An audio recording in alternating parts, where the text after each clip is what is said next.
Hey, what's up guys? Shoes for Hands here, back with another video. Hope you guys are doing well out there and take these ridiculous things off my hands because, well, I'm gonna break it to you now. We got some new Apple products probably on the way, and I haven't been this excited for anything since I was born. Plus guys, we've got some iPhone 12 news that just like your stepdad, it's gonna tear you down and it's not really gonna build you back up all that much. So if you guys are excited for the video, drop a like down below. I can barely make that joke without laughing. Hit subscribe for more. So for those of you that watched WWDC this year, you're probably thinking to yourself, man, I think iOS 14 is cool, but where is the hardware? As a fellow Apple fan, I was also wondering the same thing, especially why did Apple not announce the new iMac? Everybody was saying that the new iMac should have come at WWDC, right? Well, yes, but if you think about it, would it really have made sense for Apple to announce a new iMac with an Intel chip inside if they're announcing their own silicon chips the same day? No, of course it wouldn't. So that's why I think Apple is about to announce it as early as this week. The official leaker of iUpdate. I'm coining the term now because I love this person so much. I love the way they're doing things. They've shaken up the whole leak environment. It's love to dream. This person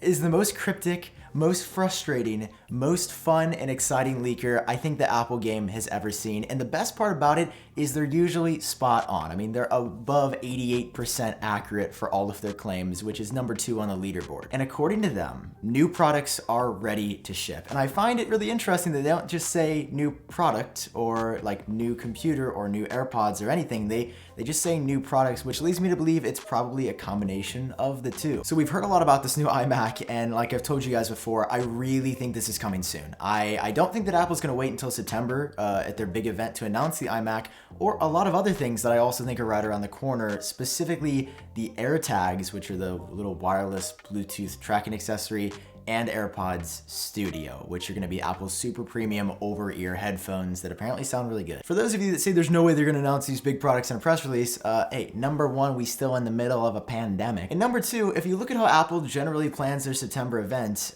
they focus on only a couple of things at once.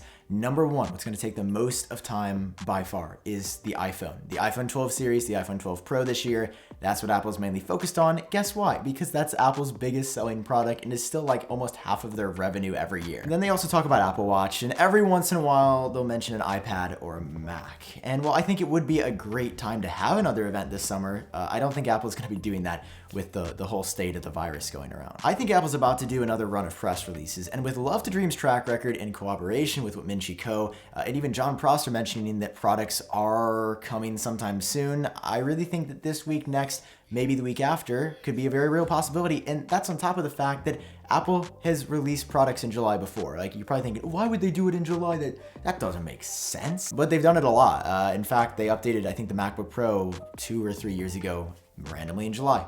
So I think that's something that we definitely have to look forward to. And I just wanted to bring this info to you to tell you that this is great news. Like, we're finally gonna have some new Apple product hardware. The software, iOS 14, macOS Big Sur, it's been incredible, but we've been missing, you know, the little hardware baby. We're trying to nurse it back to health out here. Following the new iMac, I'm also really interested to see the next generation iPad Air. Now, I know this isn't a huge product. A lot of people talk about like the cheapest iPad or the iPad Pros. This is sort of the iPad that costs $500 in the middle. You know, remember when all iPads used to be $500? Thanks, Tim. According to Digitimes, which, you know, give or take is about 60% accurate on any given day. So, you know, don't take this as gospel. They said the screen size is gonna go up from 10.5 to 10.8 inches, that it is coming later this year, which is really exciting, and that it's gonna be cheaper. Now, Apple increasing the screen size and making the price cheaper, I mean, you kind of saw them do that with the lowest end iPad. They brought it from 9.7 to 10.2 inches.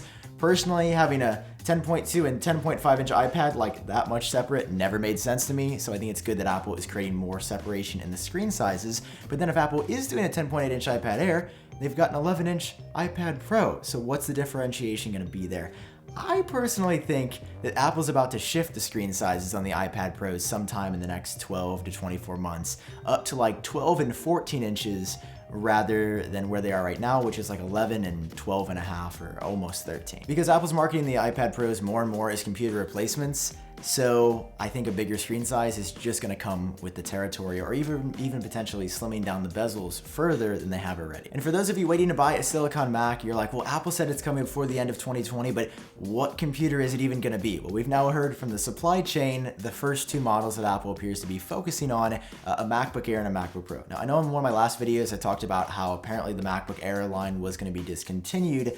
I think that that's still a very real possibility, but Digitime says it's still basically going to be a new iPad Air. But at least two new MacBooks are coming before the end of 2020. Now, again, I'm starting to think, all right, if Apple's going to announce all this at one event in September, there's no way they're going to be able to talk about their first ever ARM computer, the great iPhone upgrade, the huge watch update, and then talk about all these other products like a smaller HomePod, AirTags, AirPods, the new iMac. So that's why, again, I think these products are gonna come before September. So I'm telling you this, that if you wanna buy a new MacBook Pro, could be a really good idea to wait, because I know for myself, I really wanna experience Apple Silicon. If you can wait 6-ish months to buy a new MacBook, either Air or Pro, I think you're definitely gonna appreciate that when you've got the fresh Apple chip on the inside. We also do have some really great news here, and of course here at iUpdate, we always do bad news first, and then we pick you back up with the good news. So let's start off with I don't understand, which is smaller batteries, up to 10% smaller,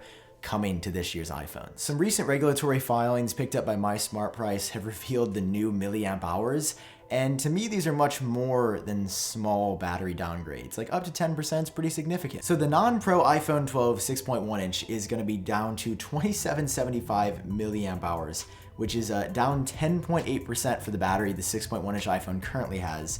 The iPhone 12 Pro is going down to 2775 as well, because that's also going to be in a 6.1 inch body, and it previously was 3046, so that's down almost 9%. And then the Pro Max, even though the screen size is getting bigger, the battery is going down 7% to 3687 milliamp hours. Now, I don't know if those milliamps mean a lot to you unless you know a lot about batteries. It essentially means the physical size and storage capacity of the batteries is decreasing, and I just don't know how Apple's gonna make that up with software. Unless like the A13, they were randomly like, oh yeah, your iPhone 11 Pro gets 4 more hours on average than last year's iPhone. I don't really see how they can do that again.